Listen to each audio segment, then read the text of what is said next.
కథ పేరు ఆనందం. ఈ కథ ఆగస్టు 2023 తెలుగు తల్లి కెనడా పత్రికలో బహుమతి పొందింది. తెల్లవారుతూనే కాలనీలో ఉన్న ఒకటి అర చెట్ల మించి తీయని రాగాలను వినిపిస్తూ తమ ఆనందాన్ని ప్రపంచంలోకి ప్రసారం చేస్తోంది కోయిల జంట. ఆ చెట్లైనా నిండుగా కాక బలహీనమైన కొమ్మలతో, పలుచగా పరిమితంగా ఉన్న రెమ్మలతోనూ ఆకులతోనూ ఉన్నాయి. ఆ మాత్రం పచ్చదనం లేని పరిసరాలు అవడం వల్ల కోయిలలు అక్కడే సర్దుకున్నాయి. అయినా లోపల నుంచి ప్రవాహమే వచ్చే ఆనందానికి పరిధిలో ఉంటాయి. కాఫీ గ్లాసులతో వరండాలో కూర్చున్న సంపత్, సుజాతల మనసులకి పొద్దున్నే ఆ అలౌకిక సంగీతం హాయినిస్తోంది. సంపత్ ఎన్నో ఏళ్లుగా క్రమం తప్పకుండా ఉదయపు నడకకి అలవాటు పడ్డాడు. ఉద్యోగ జీవితంలో ఒత్తిళ్ల నుంచి శరీరానికి, మనసుకి కాస్త ఉపశమనంగా మొదలెట్టిన అలవాటు జీవితంలో భాగం అయిపోయింది. క్రితం రోజు తన బండి సర్వీసింగ్కి ఇచ్చి వద్దామని వెళ్ళాడు. అది తీసే అవసరం తగ్గుతూనే ఉంది. మరి సర్వీస్ సెంటర్ చిన్నదే, కానీ అక్కడుండే వ్యక్తి సాంబతో అతని పరిచయం చాలా ఏళ్ళది. చిన్న వయసులో పని నేర్చుకుంటూనే ఎదిగిన సాంబకి సంపత్ లాంటి అభిమానులు చాలామంది ఉన్నారు. సెంటరు ఎప్పట్లాగే హడావుడిగా కాక నిశ్శబ్దంగా ఉండడం సంపత్కి ఆశ్చర్యాన్ని కలిగించింది. ఒక చిన్న కుర్రాడు మాత్రం అక్కడున్నాడు.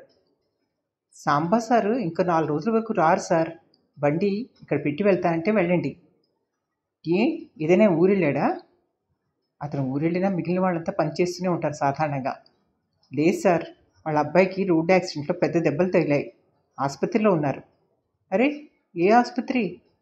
అంటూనే సంపత్ ఆ పిల్లవాడు చెప్పిన ఆసుపత్రిలో సాంబని కలిసేందుకు ఆటో పట్టుకున్నాడు. సాంబ ధైర్యంగానే కనిపించాడు. సంపత్ని చూసి ఎదురొచ్చాడు. ఎలా అయింది ఇలా అన్న ప్రశ్నకి వివరాలు చెప్పి, గట్టి దెబ్బలే తగిలాయి, మెల్లిగా కూలుకుంటున్నాడు.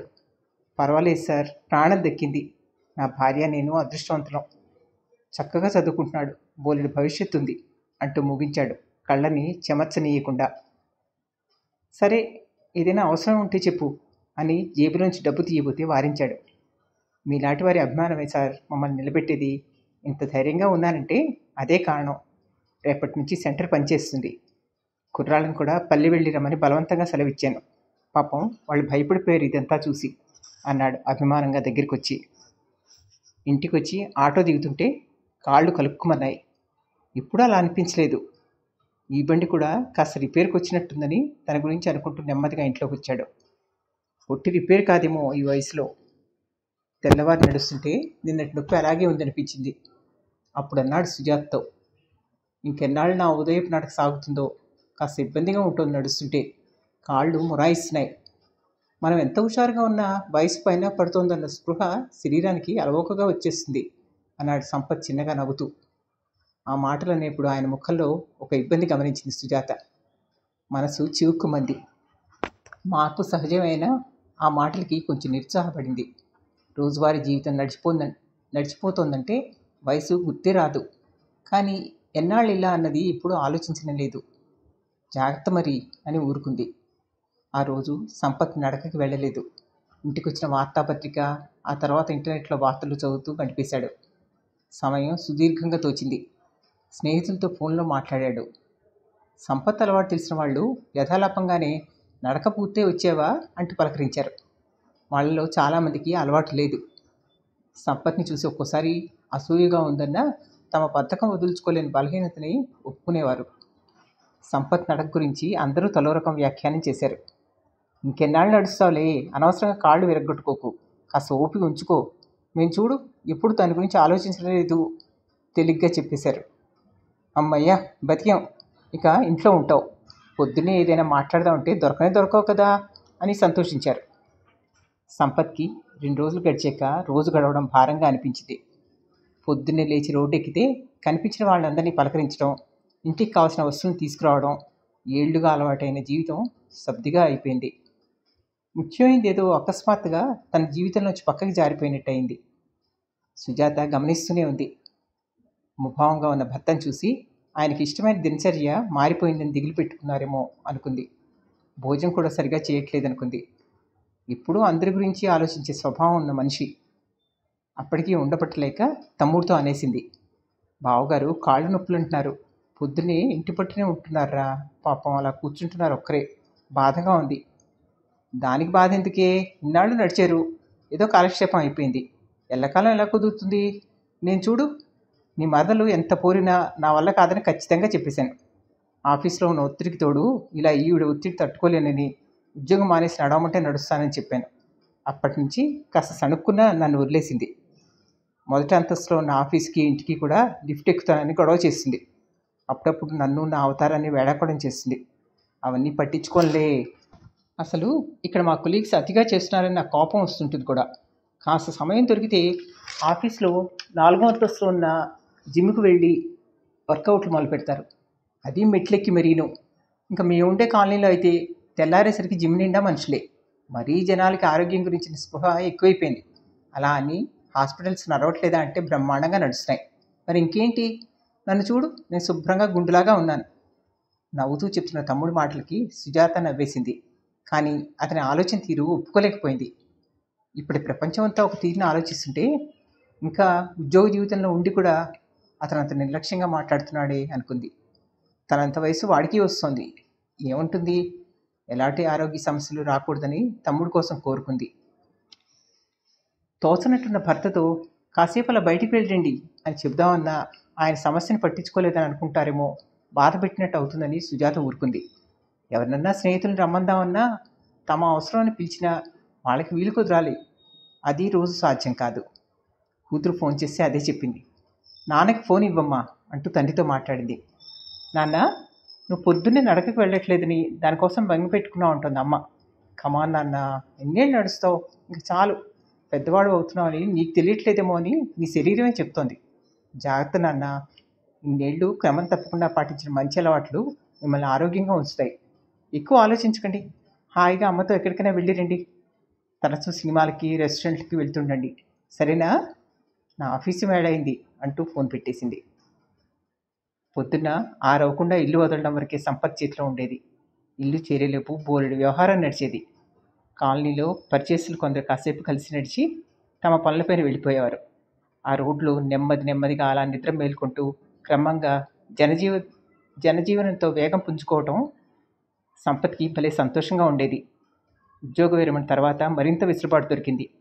9 దాటే వరకు చుట్టుపక్కల రోడ్లన్నింటినీ కలయి తిరగడం, స్కూల్ బస్సుల కోసం నిల్చున్న పిల్లలకి, పెద్దలకి, ఆఫీసులకు బయలుదేరిన వారికి శుభోదయం చెప్పడం, రోడ్డు మీద షాపులు వరుసగా తెరుస్తున్న వ్యాపారస్తుల్ని పలకరించి అవసరం అనుకున్నదో కొని వాళ్ళ సాధక బాధకాలను వినడం ఆయన దినచర్యలో భాగంగా ఉండేది. సంపత్ ఆలోచనలు మళ్ళీ నిన్న మొన్నటి రోజుల వైపే తిరుగుతున్నాయి.